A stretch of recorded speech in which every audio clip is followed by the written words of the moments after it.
Hello students, இன்னைக்கு உங்களோட கவிதை பேழையில நம்ம பார்க்க போறது ஒரு ப்ரோஸ் ஒரு பாடம் 10th standard உடைய unit 6ல இருந்து the last lesson. The last lesson written by Alphonse Daudet. So before we know what is in the lesson, let us see about the author. Alphonse Daudet, he is a French novelist and a short story writer. So he is a French novelist and a short story writer. ஒரு French எழுத்தாளர். He is a former school teacher. ஒரு பள்ளி ஆசிரியராக இருந்து எழுதுறதுக்காகவே அந்த வேலையை அவர் விட்டார். He became a journalist and the collection of his poems is named as Les Amoureuses. Les Amoureuses அப்படிங்கிற பேரில் ஒரு கவிதை தொகுப்பு அவர் வெளியிட்டிருக்கார். And before we see what is in the lesson, அந்த லெசனோட நேமே பாருங்க, the last lesson, கடைசி பாடம். இந்த நேமை பார்க்கும்போது நமக்கு சில விஷயங்கள் புரியும். என்ன அப்படின்னா, something is going to end. So ஏதோ ஒரு விஷயம் ஒரு முடிவுக்கு வந்திருக்கு அப்படின்றது நமக்கு புரியும் இல்லையா? ஸோ இந்த பாடம் பார்த்தீங்க அப்படின்னா எந்த டைமில் நடந்த ஒரு கதை அப்படின்னா, ஃப்ராங்கோ ப்ரூஷியன் வார், ஃப்ரான்ஸுக்கும் ப்ரூஷியாவுக்கும் போர் நடந்துக்கிட்டு இருக்கு. அந்த போரில் ப்ரூஷியா வின் பண்ணுறாங்க, ஃப்ரான்ஸ் வந்து தோற்று போயிடுறாங்க. அப்போ நடக்கிற ஒரு ஸ்டோரி தான் the last lesson. So let us see what is important of the Franco-Prussian war. So Franco Prussian war நடக்கும்போது France was ruled by Bismarck. Bismarck ஃப்ரான்ஸாக ஆட்சி செஞ்சிட்ருக்காரு. அண்ட் ப்ரூஷியா அப்படிங்கிற பேர் நமக்கு புதுசாக இருக்கலாம், but Prussia is Germany, Poland and parts of Austria. Germany, Poland, ஆஸ்ட்ரியாவினுடைய சில பகுதிகள், இது மொத்தமாக சேர்ந்த நாடு தான் Prussia. And in that war, Franco Prussian வாரில் Prussians defeated the French. Prussians French அந்த ஆர்மியை தோற்கடிச்சிடுறாங்க. And districts of Alsace and Lorraine were conquered by the Prussians. Alsace, Lorraine அப்படின்னு சொல்லப்படுற இரண்டு இடங்கள் மட்டும் Prussian ஆர்மியினால் கைப்பற்றப்படுது. Not only the territory was acquired, but the culture, language also was dominated. Just a way to take their identity. So ஒரு வாரில், ஒரு போரில் தோற்கடிக்கப்படும் போது அவங்களுடைய நாடு அப்படின்னா அவங்களுடைய நாட்டை மட்டும் அவங்க கைப்பற்றுறது கிடையாது, அவங்களுடைய மொழி, அவங்களுடைய கலாச்சாரம், ஸோ அந்த அவங்களுடைய அடையாளத்தையே அழிக்கிற அளவுக்கு தான் வந்துட்டு ஒரு கான்குயரிங் வந்து இருக்கும் எப்போவுமே. ஸோ நம்மளுடைய மொழி, கலாச்சாரம் அப்படிங்கிறது தான் நம்மளுடைய அடையாளம் இல்லையா? அந்த ரெண்டு அடையாளமுமே போயிடுச்சு அப்படின்னா நம்ம அந்த நாட்டை சேர்ந்தவங்களாவே இருக்க மாட்டோம். So this is how the triumphing people they defeat the defeaters. So அவங்க பாருங்கள், தோற்கடிக்கப்பட்டவங்களை இன்னமும் தோற்கடிக்கிறாங்க. நீங்கள் you just lose the war, நீங்கள் வந்து அந்த போரை மட்டும் தோற்கல, you lose your language, you lose your culture, you lose your identity. That means we are nothing. So பாருங்கள், அந்த ஒரு மென்டலி நம்மளை வந்து டிஃபீட் பண்ணுறாங்க பாருங்கள் ஒரு வாரில். So this is the situation there in French. So அல்சேஸ்லேயும் லொரேன்லேயும் இந்த மாதிரியான ஒரு சூழ்நிலை இருக்கும்போது தான் இந்த கதை நடக்குது. And this lesson is its impact on a school.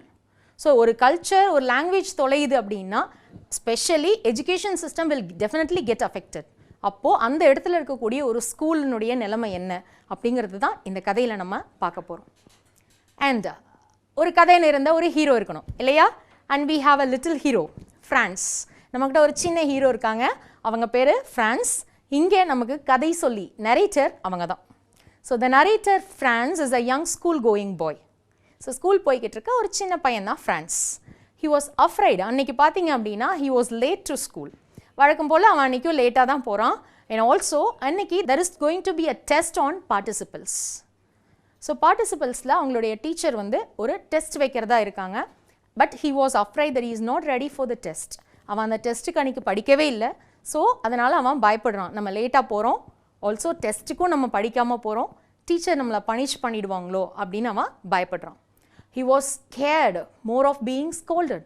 So எங்கே திட்டிடுவாங்களோ, நம்மளை பனிஷ் பண்ணிடுவாங்களோன்னு ரொம்ப பயந்துட்டே தான் போகிறோம். But he also think of another option to escape. அது மட்டும் இல்லை, சரி இதுலேருந்து எப்படி எஸ்கேப் ஆகலாம்? யூஸ்வலாக இது நம்ம எப்போவுமே பார்த்துருப்போம். டீச்சர்கிட்ட மாட்டிக்கிட்டா உடனே ஒரு காரணம் சொல்லுவோம், டீச்சர் அப்படி டீச்சர், டீச்சர் இப்படிங்க டீச்சர்னு ஒரு காரணம் சொல்லுவோம். ஸோ இங்கே ஃப்ரான்ஸுக்கு கூட நிறைய காரணம்லாம் இருக்குது. ஸ்கூலுக்கு போகாமே இருந்துடலாமா, ஸ்கூலை மிஸ் பண்ணிவிட்டு அப்படியே ஊர் சுற்றிட்டு அப்படியே வீட்டுக்கு போயிடலாம், அப்படிலாம் கூட அவங்களுக்கு ஒரு ஐடியா வருது. enjoying the chirping of birds on trees and the noise of the Prussian soldiers drilling. So சுற்றி நடக்கிற விஷயங்களை ரசிச்சுட்டு அப்படியே வீட்டுக்கு போயிடலாம் அப்படின்லாம் அவங்க நினைக்கிறாங்க. ஸோ ஒரு பக்கம் அழகான அந்த பறவைகளின் ஒளியோட, இன்னொரு பக்கம் அந்த ப்ரூஷியன் சோல்ஜர்ஸ் எல்லாம் வந்து ஒவ்வொரு இடமா வந்துட்டு அவங்க வந்து ஆக்குபை பண்ணிகிட்டே இருக்காங்க. ஸோ அதெல்லாம் ரசிச்சுட்டே நாளை ஓட்டிடலாம் அப்படின்னு அவங்க நினைக்கிறாங்க. But somehow he overcame the temptation. So இருந்தாலும் இல்லை நம்ம ஸ்கூலுக்கே போயிடலாம் அப்படின்னு டிசைட் பண்ணிவிட்டு ஸ்கூலுக்கு போகிறாங்க. So on the way to his school he saw a place named town hall. So அந்த ஊரில் டவுன் ஹால் அப்படின்னு சொல்லப்படுற ஒரு இடம் இருக்குது. அங்கே ஒரு புல்லட்டின் போர்டு இருக்குது. This word bulletin board is actually an American English word. Bulletin board அப்படிங்கிறது ஒரு American English word. It means notice board. நம்ம notice board அப்படின்னு நம்ம சொல்கிறோம். ஒரு bulletin board வந்து அந்த டவுன் ஹாலில் வச்சுருக்காங்க. Why is it so important அப்படின்னு பார்த்தீங்க அப்படின்னா, இந்த போர் தொடங்கினதுலேருந்து என்னெல்லாம் நியூஸ் வந்திருக்கோ, whether it is a good news or bad news, whatever it is, the news about the war is to be put upon the board. So போர் குறித்த அனைத்து தகவல்களும் அவங்களுக்கு அந்த போர்டில் தான் போடப்படுது for the past 2 years. Just think of a country which is under the war for 2 years கண்டினியூஸாக 2 வருடங்கள் போரிட்டு இருக்க ஒரு நாட்டினுடைய நிலைமை எப்படி இருக்குன்னு யோசிச்சு பாருங்க. And the news about the war has become very normal. So news வந்து 2 வருஷமாக நியூஸ் வந்துக்கிட்டே இருக்குங்கும்போது எந்த ஒரு நியூஸும் அவங்கள வந்து பெருசாக அஃபெக்ட் பண்ணிடாது. And hurried past. ஸோ அவன் வந்து ரொம்ப வேகமாக அந்த இடத்த தாண்டி போகும்போது there was a blacksmith on the town hall. அந்த டவுன் ஹாலில் ஒரு பிளாக்ஸ்மித் அப்படின்னு யாருன்னு பார்த்தீங்கன்னா இரும்படிக்கிற கொல்லர்னு நம்ம சொல்லுவோம் நம்ம ஊர்லலாம்.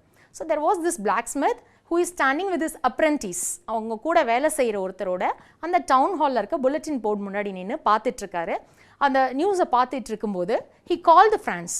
எங்கே இவ்வளோ சீக்கிரமாக ஸ்கூலுக்கு போகிறேன், நீ வா கொஞ்சம் நேரம் இங்கே வா அப்படின்னு சொல்லி ஃப்ரான்ஸ் அவர் கூப்பிடுறாரு. ஃப்ரான்ஸ் என்ன நினச்சிக்கிறான், வழக்கம் போல இவர் நம்மளை கிண்டல் பண்ணுறாரு, he's making fun of me அப்படின்னு நினச்சிட்டு இல்லை நான் ஸ்கூலுக்கே போகிறேன் அப்படின்னு சொல்லிட்டு ஃப்ரான்ஸ் வந்து ஸ்கூலுக்கு கிளம்பிடுறாங்க. So on his way he already visited the town hall. Town ஹாலை விசிட் பண்ணிட்டாங்க. But he didn't notice what the news is. அங்கே என்ன நியூஸ் அப்படின்றத தெரிஞ்சுக்காமே அவங்க ஸ்கூலுக்கு வந்துடுறாங்க. யூஸ்வலாக அவங்க ஸ்கூலுக்குள்ளே வரும்போது ஒரு ஸ்கூல்னால் எப்படி இருக்கும், ரொம்ப சத்தமாக இருக்கும், டீச்சர்ஸ் சொல்கிறத வந்து ஸ்டூடெண்ட்ஸ் ரிப்பீட் பண்ணுவாங்க, பெஞ்சை தட்டுவாங்க. So it would be noisy, right? So அவங்களோட யூஷுவல் கிளாஸ் ரூமும் அப்படி தான் இருக்கும். there will be great buzzles and lessons repeated in unison and the teacher rapping the table with the rod. Yes? So அந்த ruler அவங்க teacher தட்டிகிட்டு இருக்க சத்தம் கேட்டுகிட்டே இருக்கும். பட் அந்த கமோஷன்லேயே ஸோ ஃப்ரான்ஸ் என்ன நினைக்கிறான், அந்த ஆரவாரத்துக்கு நடுவில் we will get into the class unseen. நம்ம எப்படியாவது யாருக்கும் தெரியாமல் சைலண்ட்டாக கிளாஸ்க்குள்ளே போய் உட்காந்துடலாம் அப்படின்னு அவங்க பிளான் பண்ணுறாங்க. But when he entered the school it is totally unusual. ஆனால் ஸ்கூலுக்குள்ளே நுழைஞ்சதுன்னு அவங்க ஒரு விஷயத்தை நோட்டீஸ் பண்ணுறாங்க. எப்பவும் இருக்க மாதிரி ஸ்கூல் அன்னைக்கு சத்தமாகவே இல்லை. It is totally silent like a Sunday morning. ஒரு சண்டே மார்னிங் ஸ்டூடெண்ட்ஸே இல்லை அப்படின்னா ஸ்கூல் எப்படி இருக்கும், ரொம்ப சைலண்ட்டாக இருக்கும் இல்லையா? ஸோ அந்த மாதிரி அன்றைக்கி ரொம்ப சைலண்ட்டாக இருக்குது. So his plan was failed. So யாருக்கும் தெரியாமல் சத்தத்தில் உள்ளே போய் உட்காந்துடலான்னு பிளான் பண்ணாங்க இல்லையா, அந்த plan is a big failure. But he felt very blush, he felt ashamed. எல்லார் முன்னாடியும் லேட்டாக வந்து கிளாஸ்க்குள்ளே போகிறதுக்கு அவங்க ரொம்ப வெக்கப்படுறாங்க. ஸோ ஆல்சோ அது மட்டும் இல்லை, அவங்க master mister M. Hamel, so அவர் கையில் ஒரு பெரிய தடியோடு இருக்கார். சரி நமக்கு இன்னைக்கு கன்ஃபார்மாக அடி விழப்போகுது அப்படின்னு அவங்க நினச்சிட்டு ரொம்ப ஃபீல் பண்ணிகிட்டே தான் போகிறாங்க. But that day was unusual. as I said earlier, அன்றைக்கி நாளே ரொம்ப அன்யூஷுவலாக இருந்ததுன்னு பார்த்தோம் இல்லையா, எல்லாமே அன்றைக்கி அன்யூஷுவலாக தான் இருந்தது. Because M. ஹேமல், அவங்க teacher Hamel, he didn't ask him why you're late, what is the reason. He didn't ask him anything. He just showed him a seat, go and sit. So அவர் எப்போவுமே அவங்கள வந்து ஏன் லேட்டாக வந்தேன்னு திட்டுவார், காரணம் கேட்பார். அன்றைக்கி அவர் எதுவுமே கேட்கல. அவர் போய் அமைதியாக உன் பிளேஸில் உட்கார்ப்பா அப்படின்னு சொல்லிட்டாங்க. he felt it strange. அவனுக்கு அது ரொம்ப புதுசாக இருக்குது. என்னாச்சு சாருக்கு, சார் எதுவுமே சொல்லாமல் இருக்காரு அப்படின்னு அவனுக்கு ஒரு புதுசாக இருக்குது அந்த விஷயம். he feels very strange. And also he noticed something, that is teacher's special dress. அவங்க சார் அன்றைக்கி ரொம்ப நல்லா ட்ரெஸ் பண்ணியிருக்காரு. It was the dress he used to put on inspection days. So ஸ்கூலில் ஒரு ஃபங்க்ஷன் நடக்குது, ஒரு ப்ரைஸ் டிஸ்ட்ரிபியூஷன் நடக்குது, இல்லை இன்ஸ்பெக்ஷன் நடக்குது அப்படின்னா அன்றைக்கெலாம் தான் அவங்க சார் அந்த ட்ரெஸ்ஸை போடுவார். ஸோ ரொம்ப ரொம்ப ஸ்பெஷலான ஒரு ட்ரெஸ். ஸோ இன்றைக்கி அந்த ட்ரெஸ்ஸை போட்டு வந்திருக்காரு அப்படின்னு இவனுக்கு ரொம்ப அன்யூஷுவலாகவும், அதே சமயத்தில் எல்லாரும் ரொம்ப சீரியஸாக இருக்காங்க. யாருமே வழக்கம் போல் இருக்கக்கூடிய அந்த ஆரவாரம், அந்த சந்தோஷம் எதுவுமே இல்லாமல் எல்லாம் மிஸ்ஸிங்காக இருக்குது. ஸோ இவன் அதை பற்றி யோசிச்சுட்டே இவனோட பிளேஸில் போய் உட்காரான். And also he notice another thing. இன்னொரு விஷயம் அவன் நோட்டீஸ் பண்ணது என்ன அப்படின்னா, another unusual thing. அவங்க கிளாஸோடைய லாஸ்ட் பெஞ்சஸில் பார்த்தீங்க அப்படின்னா அந்த ஊரில் இருக்கக்கூடிய மிக வயதானவர்கள்லாம், சீனியர் வில்லேஜ் மெம்பர்ஸ் கொஞ்சம் பேர் வந்து அங்கே உட்காந்துருக்காங்க. ஸோ அதில் யாரெல்லாம் இருக்காங்க அப்படின்னு பார்த்தீங்கன்னா, an old houser அப்படின்னு பெயர் சொல்லப்படுற ஒருத்தர். அவர் வந்து அவருடைய டிஸ்கிரிப்ஷன் அவரை வந்து விவரிக்கிறாங்க. எப்படி விவரிக்கிறாங்க அப்படின்னா, ஒரு 3-cornered hat அவர் போட்டிருக்காரு, மும்முனையுள்ள ஒரு தொப்பி அவர் போட்டுட்டு உட்காந்துருக்காரு. and another a retired mayor is also present there and a postmaster. So அந்த ஊரில் இருக்கக்கூடிய சில முக்கியமானவங்க, சில வயதானவர்கள் அவங்க கிளாஸோட லாஸ்ட் பெஞ்சில் உட்காந்துருக்காங்க. and everything feels so strange to France and everybody looked sad even. இது எல்லாமே அவனுக்கு புதுசாக இருக்குது. இது எல்லாத்தோட இன்னொரு விஷயம் என்ன அப்படின்னா, எல்லாரும் ரொம்ப சோகமாக இருக்காங்க. it is not the usual classroom, it is not the usual school for him. and it is that time the teacher started the class. Hamel வந்து அப்போ தான் ஒரு கிளாஸை ஸ்டார்ட் பண்ணலாம் அப்படின்னு நினைக்கும் போது தான் France he is noticing all the things around. அவனை சுற்றி நடக்கிற விஷயங்கள் எல்லாத்தையுமே அவன் நோட் பண்ணிகிட்டே இருக்கான். the old houser sitting at the back, பின்னாடி உட்காந்துட்டு இருக்க அந்த ஹவுசர் அவர் என்ன பண்ணுறாரு, கையில் ஒரு ப்ரைமர் அப்படின்னா நம்ம வாய்ப்பாடுன்னு சொல்லுவோம், அந்த பேசிக்கான எழுத்துக்கள்லாம் இருக்கக்கூடிய அந்த வாய்ப்பாடு, அதுதான் ப்ரைமர். ஸோ அவர் ஒரு ப்ரைமரை எடுத்து அவருடைய கண்ணாடிலாம் போட்டுட்டு அதை ரெடியாக படிக்கிற மாதிரி அவர் வச்சுட்டு உட்காந்துருக்காரு. ஃப்ரான்ஸ்க்கு வந்து எதுவுமே புரியல. he was totally puzzled. what is going on around here? he feels very strange. and that's the time he get to know the reason. Hamel அவங்களுடைய சார் அனௌன்ஸ் பண்ணுறாங்க that the French language may no longer be taught in schools. இனி வரும் காலங்களில் French லாங்குவேஜையே நமது பள்ளிகளில் கற்றுத்தர போகிறதில்ல அப்படின்னு ஒரு விஷயத்தை அனௌன்ஸ் பண்ணுறாரு. Because the Prussians they won the war. ஸோ ப்ரூஷியன்ஸ் வந்து அந்த வாரை வின் பண்ணிட்டாங்க. ஸோ அதனால் இனி அவங்களுடைய தாய்மொழி தான் நமக்கும் கற்பிக்கப்பட போகுது. இனி வந்து நம்மளுடைய தாய்மொழியை நம்ம கற்க போகிறதில்ல அப்படிங்கிற அனௌன்ஸ்மெண்ட்டை அவங்க முன்னாடி வைக்கிறார். and the German teacher who is going to teach them German, அவங்களுக்கு இனி ஜெர்மன் லாங்குவேஜ் தான் அவங்களுடைய தாய்மொழியாக இருக்க போகுது.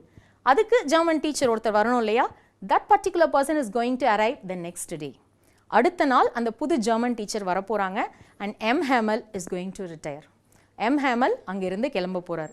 so he has been teaching the students 40 years, nearly 40 years அந்த ஸ்கூலில் அந்த குழந்தைகளுக்கு அவர் ஃப்ரெஞ்ச் மொழி கற்றுக் கொடுத்துட்ருக்காரு. and now he understood why the unusualness, ஏன் வந்து அந்த அன்யூஷுவல் ஒரு சுச்சுவேஷன் இருந்தது, அந்த ஆம்பியன்ஸ் அன்யூஷுவலாக இருந்தது அப்படிங்கிறது ஃப்ரான்ஸுக்கு புரிய வருது. and he sadly announces, Hamel sadly announces that must be the last class in that school. அந்த பள்ளியில் அவருடைய கடைசி வகுப்பு, கடைசி பாடம் அன்னைக்கு தான் அப்படின்றத அவர் அனௌன்ஸ் பண்ணுறார். and this is when France felt very bad of himself.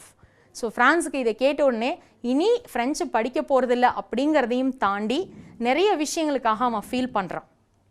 So he was shocked first of all because of the news, and now he get to know what has been put up on the bulletin board.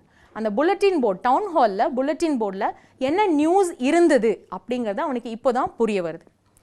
and he also regretted for not paying attention to classes but instead hunting birds' eggs and playing in the rivers. So இவ்வளோ நாளாக கிளாஸை ஒழுங்காக கவனிக்காமல் இப்படியே விளையாடிட்டே ஆத்தங்கரையில் விளையாடவும், பறவைகளுடைய முட்டைகளை வச்சுட்டு விளையாடவும், இப்படியே விளையாடிட்டு டைமை வேஸ்ட் பண்ணிட்டோம், ஃப்ரெஞ்சை கற்றுக்காமல் போயிட்டோம் அப்படின்னு அவனுக்கு ஒரு குற்ற உணர்ச்சி வருது. he regret for what he has done all these days. and books that seem to be an unwanted burden so far. So இது வரைக்கும் அந்த புக்ஸை பார்த்தாலே அப்பா இந்த வெயிட்டை யாரடா தூக்கி சுமக்கிறது அப்படின்னு அவன் நினச்சிட்டே இருப்பான். ஆனால் இன்னைக்கு அந்த புக்ஸ் தான் it look like best friends whom he could never leave. நம்மளுடைய பெஸ்ட் ஃப்ரெண்ட்ஸை விட்டுட்டு போக சொன்னால் நமக்கு என்ன மாதிரி இருக்கும், ரொம்ப ரொம்ப வலியாக இருக்கும் இல்லையா. ஸோ இன்றைக்கி அந்த புக்ஸ் எல்லாம் பார்க்கும்போது இதெல்லாம் என்னோட பெஸ்ட் ஃப்ரெண்ட்ஸ், இதை நான் விட்டுட்டு நான் எப்படி போவேன் அப்படின்னு அவன் தனக்குத்தானே நிறைய கொஷின்ஸை கேட்டுக்கிறான். So a change in attitude. So he has a very very good change. So அது வந்து ஒரு நல்ல மாற்றம் தான் அவனுடைய ஆட்டிடியூடில். But it's been very late. So அந்த ஆட்டிடியூடுன்னு அந்த அவனுடைய மனநிலை மாற்றம் வந்தது கூட ஒரு ரொம்ப லேட்டாக, ரொம்ப தாமதமாக தான் வந்திருக்கு. It is of no use now. And now what happens in the class next is, இந்த மனநிலை அங்கே இருந்த எல்லாருக்கும் இருக்குது. And now he understood why Hamel is not getting angry with him. ஏன் சார் வந்து நம்ம லேட்டாக வந்ததுக்கு கோபப்படலை அப்படிங்கிறது இப்போ தான் அவனுக்கு புரியுது. ஸோ இவ்வளோ நாளாக சாருக்கு வந்து கோவம் மட்டும்தான் வரும் அப்படின்னு அவன் நினச்சிட்டு இருந்தான். So he considered Hamel as a short tempered person. ரொம்ப கோவப்படுவார் அப்படி தான் அவனுக்கு சாரை தெரியும்.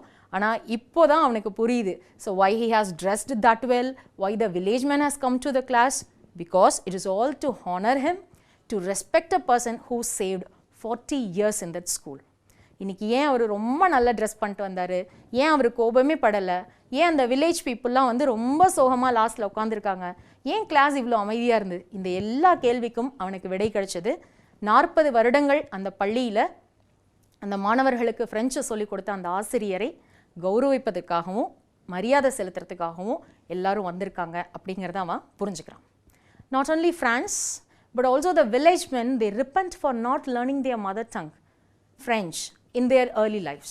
ஸோ அவங்க என்ன நினைக்கிறாங்க, ஃப்ரான்ஸுக்கு மட்டும் அந்த ஒரு குற்ற உணர்ச்சி இல்லை, அங்கே உட்கார்ந்துருந்த அந்த வயதானவர்களுக்கும் கூட இவ்வளவு நாளாக நம்ம ஃப்ரெஞ்சை சரியாக கற்றுக்காமல் விட்டுட்டோமே அப்படிங்கிற ஒரு குற்ற உணர்ச்சி அவங்களுக்கு வருது. பிகாஸ் எந்த ஒரு விஷயமும் நம்ம கையில் இருக்கும்போது அதோட வேல்யூ நமக்கு தெரியவே தெரியாது. Once we get to know that we are going to lose it, அதை வந்து நம்ம தொலைக்க போகிறோம், அவ்வளோதான், நாளைக்கு அப்புறம் அந்த விஷயம் நமக்கு இருக்கவே இருக்காது அப்படிங்கும்போது தான் உண்மையிலே அதனுடைய வேல்யூ என்ன அப்படின்னு நமக்கு தெரிய வரும். ஒரு சாதாரண பொருளுக்கே நம்ம அப்படி தான் ஃபீல் பண்ணுவோம். But just think of our identity, நம்மளுடைய மொத்த அடையாளமும் அப்படி போகுது அப்படின்னா அப்போ நம்மளுடைய ஆட்டிடியூட் என்னவாக இருக்கும். ஸோ அந்த மனநிலையில் தான் அவங்க எல்லாருமே இருக்காங்க. So they have come there to thank the teacher as a next day it would no longer be their country and language. அடுத்த நாளிலிருந்து அந்த ப்ரூஷியன் ஆர்மி அவங்களுடைய அட்மினிஸ்ட்ரேஷன்ஸையும் அவங்களுடைய அனைத்து விஷயங்களையும் டேக் ஓவர் பண்ண போகிறாங்க. ஸோ அடுத்த நாளிலிருந்து அந்த நாடு அவங்களுடையது இல்லை, அந்த மொழி அவங்களுடையது இல்லை, மொத்தத்தில் அவங்களுடைய அடையாளமே இல்லாமல் போகுது. ஸோ இந்த கடைசி பாட வேலை அப்படிங்கிறது அவங்களுக்கு ரொம்ப ஒரு க்ரூஷியல் டைமாக அவங்க நினைக்கிறாங்க. So it is high time to thank a teacher, it is high time to honour a teacher அப்படிங்கிறதுனால தான் அவங்களுக்கு அதுதான் கடைசி நேரம் அவங்களுக்கு கிடைச்சிருக்கக்கூடிய அந்த லாஸ்ட் மினிட் அவருக்கு மரியாதை செய்கிறதுக்காக. அதனால் அவங்க எல்லாரும் வந்திருக்காங்க. And now just see அந்த ஹேமலுடைய மனநிலை எப்படி இருக்குன்னு பார்க்கலாம். He is as usual in his class but a little soft and silent. அவருக்கு சூழ்நிலைகள் வந்து சரியாக புரியுது. அன்னைக்கு அவர் கிளாஸ் எப்படி இருக்கிறாருன்னு பார்ப்போம். Hamel called out Franz to recite the participles. So அன்றைக்கி டெஸ்ட் கொடுத்துருந்தாங்கன்னு ஆரம்பத்தில் சொன்னோம் இல்லையா. ஸோ அந்த பார்ட்டிசிபிள்ஸை சொல்லி ஃப்ரான்ஸ் அவர் கூப்பிடுறாரு. France he really wished desperately to recite the lesson and please Hamel. So அவன் என்ன நினைக்கிறான், இன்றைக்காவது நம்ம கரெக்டாக இந்த லெசனை சொல்லி சார் மனசில் இடம் பிடிச்சிடணும், சார் வந்து நம்மளை பற்றி பெருமையாக நினைக்கிற அளவுக்கு நம்ம சொல்லிடணும் அப்படின்னு அவன் நினைக்கிறான். But in vain, it all goes in vain but no veil. Because அவன் அதை சரியாக படிச்சுட்டே வரல, அன்றைக்கி டெஸ்ட்டுக்கு அவன் படிச்சுட்டே வரல. So he felt very ashamed to face his teacher. அவனுக்கு ரொம்ப ரொம்ப அவமானமாக இருக்குது, நம்ம இன்றைக்கி படிக்காமல் வந்துட்டோமே, டீச்சர் முன்னாடி நம்ம நல்ல பேர் எடுக்க முடியலையே, இன்றைக்கி கூட நம்ம ஃப்ரெஞ்சை கற்றுக்கலையேன்னு ரொம்ப அவன் he felt shame of himself. But Hamel instead of scolding him, he said, you had realized your mistake but to no avail, because you don't have any opportunity to study French in this school, it has ended. ஆனால் எப்பவும் திட்டுற Hamel அன்றைக்கி திட்டவே இல்லை. நீ இவ்வளோ நாளாக படிக்கலை, அது தப்பு அப்படின்னு நீ புரிஞ்சுக்கிட்டல்ல, அது நல்ல விஷயம். ஆனாலும் இனி நீ ஃப்ரெஞ்சை கற்றுக்கிறோம் அப்படின்னு நினச்சா கூட அதை கற்றுக்க முடியாது. பிகாஸ் இட் ஹஸ் எண்டட், முடிஞ்சிருச்சு, இந்த ஸ்கூலில் ஃப்ரெஞ்சினுடைய காலம் வந்து முடிஞ்சிருச்சு அப்படின்னு அவனுக்கு புரிய வைக்க ட்ரை பண்ணுறார். And who is to blame of all this? இதுக்கு நம்ம யாரை பிளேம் பண்ண முடியும்? A country defeats another country in a war and taking over all its administration along with its culture and language, that is the identity. ஒரு நாடு இன்னொரு நாட்டை போரில் தோற்கடிக்கிறாங்க, அவங்களுடைய நாட்டினுடைய மொத்த வளங்களையும் அவங்க எடுத்துக்கிறாங்க. ஸோ அந்த வளங்களையும் தாண்டி அந்த நாட்டுக்கு ஒரு அடையாளம் இருக்கும், அவங்களுக்கு ஒரு கலாச்சாரம், பண்பாடு, ஒரு இனம், ஒரு மொழி, இதெல்லாம் இருக்கும். இது எல்லாத்தையுமே வந்துட்டு அவங்க கான்கர் பண்ணுறது மூலமாக இப்படி ஒரு நாடு இருந்தது அப்படிங்கிறதுக்கான அடையாளமே இல்லாமல் பண்ண போகிறாங்க இல்லையா. So just think of, do we really want war? உண்மையிலே இந்த போரெல்லாம் அவசியம் தானான்னு யோசிச்சு பாருங்க. And here also the same thing happens. Hamel he tries to make France realize, ஃப்ரான்ஸுக்கு புரிய வைக்க அவர் ட்ரை பண்ணுறாரு, that all of Alsace is to be blamed for not serious towards learning.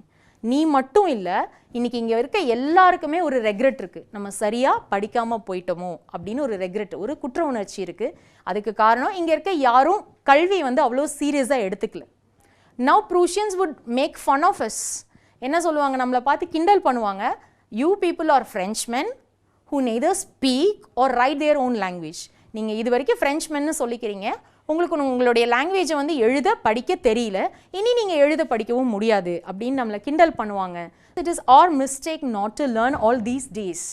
So நம்மளுடைய தாய்மொழியை சரியாக கற்றுக்காமல் நம்மளுடைய அடையாளத்தை நம்ம ஒதுக்கி வச்சதனுடைய விளைவு தான் இது அப்படின்னு சொல்லிட்டு இது உன்னுடைய மிஸ்டேக் மட்டும் இல்லை, நம்மளை சுற்றி இருக்க எல்லாரோட மிஸ்டேக்கும் தான் அப்படின்னு எம் ஹேமல் அவனுக்கு புரிய வைக்க ட்ரை பண்ணுறார்.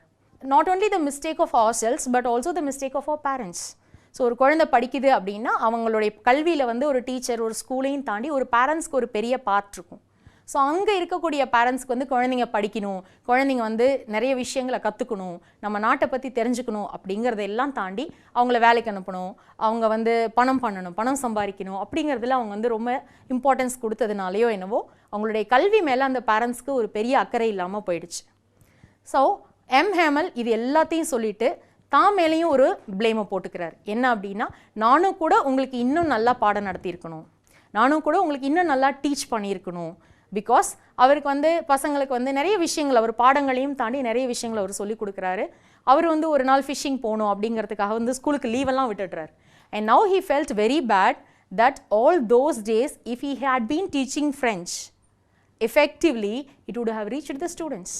ஸோ அவர் என்ன நினைக்கிறாரு, இவ்வளோ நாள் நம்ம லீவ் விட்ட நாள், நம்ம சரியாக கொஞ்சம் அன்இன்ட்ரெஸ்டடாக நம்ம கிளாஸ் எடுத்த நாள்லலாம் நம்ம சரியாக செஞ்சுருந்தோம்னா ஒருவேளை இந்த பசங்க ஃப்ரெஞ்சை இன்னும் நல்லா கற்றுட்டு இருப்பாங்களோ அப்படின்னு நினச்சிட்டு அவருடைய ஃப்ரெஞ்ச் லாங்குவேஜினுடைய இம்பார்ட்டன்ஸையும் சரி அதனுடைய ப்ளஸ் பாயிண்ட்ஸையும் அவங்களுக்கு எடுத்து சொல்கிறார்.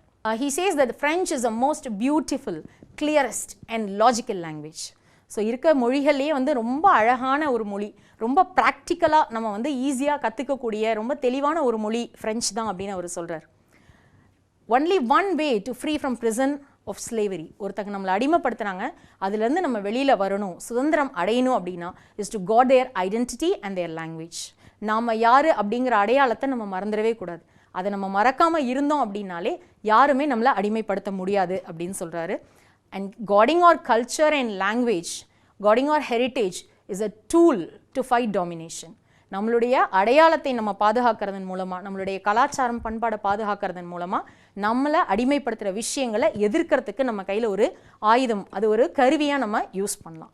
And as it is the last day, as he felt that it is the last day, he want to give whatever he knows at a stretch. ஒரு ஒன் ஸ்ட்ரோக்கில் வந்து அவர் அன்றைக்கி அவருக்கு தெரிஞ்சது எல்லாத்தையும் அந்த பசங்களுக்கு சொல்லி கொடுத்துடணும் அப்படின்னு சொல்லி நினைக்கிறாரு. ஸோ ஃபஸ்ட்டு வந்துட்டு ஃப்ரெஞ்ச் பற்றி அவர் சொல்கிறாரு, அதுக்கப்புறம் ஒரு கிராமர் கிளாஸ் எடுக்கிறார். ஸோ ஃப்ரான்ஸ் என்றைக்கும் இல்லாமல் அன்னைக்கு அந்த கிராமர் கிளாஸை ரொம்ப கரெக்டாக லிசன் பண்ணுறான்.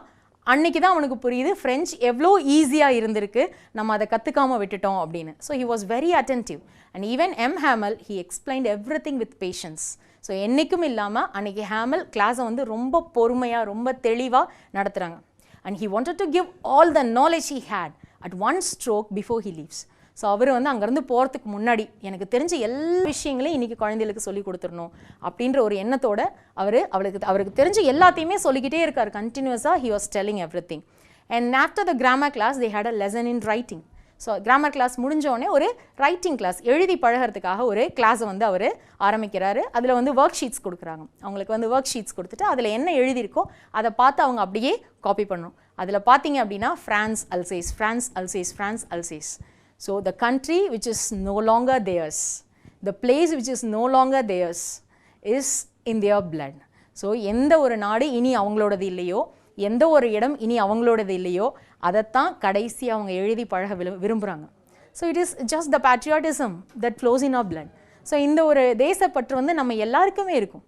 ஸோ அன்னைக்கு அந்த கிளாஸ்க்குள்ளே அந்த காற்றில் கூட ஒரு தேசப்பற்று இருக்கிறத நம்ம பார்க்கலாம். பிகாஸ் த நோட் புக்ஸ், அங்கே இருந்த பேப்பர்ஸ், த என்டையர் கிளாஸ் எல்லார் மனசுலையுமே வந்துட்டு நம்மளோட ஃப்ரான்ஸ், நம்மளோட அல்சேஸ் அப்படிங்கிற ஒரு உணர்வு வந்து அங்கே இருந்தது. வேறு எந்த சத்தமும் கேட்கல. Only the pens writing on the paper. அந்த பென்ஸ் அந்த பேப்பரில் எழுதுகிற அந்த கிறுக்கல், அந்த சத்தம் மட்டும்தான் கேட்டுது. வேறு எந்த சத்தமும் கேட்கல. ஈவன் த இன்செக்ட்ஸ், ஒரு கிளாஸ்க்குள்ள சின்னதாக ஒரு பூச்சியெல்லாம் பறந்து வரும், அதை கூட யாரும் அவங்க கவனித்த மாதிரியே தெரியல. ஸோ ஒரு அழகாக ஒரு புறா வந்து பறந்துட்டு அப்படியே போயிடுது. ஃப்ரான்ஸ் அப்போ நினைக்கிறான், ஸோ புறா கூட வந்து இன்றைக்கி ஃப்ரெஞ்ச் கற்றுக்க வந்திருக்கு நம்ம ஸ்கூலுக்கு லாஸ்ட் டேன்னு சொல்லி, அது கூட கற்றுக்க வந்திருக்கு அப்படின்னு சொல்லி நினைக்கிறான். நினச்சிட்டு பின்னாடியே அவனுக்கு ஒரு விஷயம் தோணுது. ஸோ நம்ம எல்லாரையும் வந்து நம்மளுடைய லாங்குவேஜை படிக்கக்கூடாது. So you should not learn French, you should not talk French, you should not write ஃப்ரெஞ்சுன்னு சொல்லிட்டாங்க. ஸோ நம்மளுடைய அடையாளத்தை பறிச்சிருவாங்க. What about the birds? இந்த புறா கிட்டேருந்து எதை வந்து அவங்க எடுத்துக்குவாங்க? நாளைக்கு அது கற்றும்போது கூட அது கூட ஜெர்மனில் கற்றணும்னு சொல்லுவாங்களா? ஈவன் இட் ஷுட் சே கூ இன் ஜெர்மன் அப்படின்னு அவன் நினச்சி பார்க்குறான். ஸோ லாங்குவேஜ் வந்து it naturally comes to human and not to be forced upon. ஒரு மொழி அப்படிங்கிறது நம்ம கேட்டு அதனுடைய அர்த்தம் தெரியுதோ இல்லையா, just by imitation we started speaking. அப்பா அம்மா என்ன பேசுகிறாங்க, சுற்றி என்ன பேசுகிறாங்க, அந்த சத்தங்களை கேட்டு நம்ம பழகியிருப்போம்.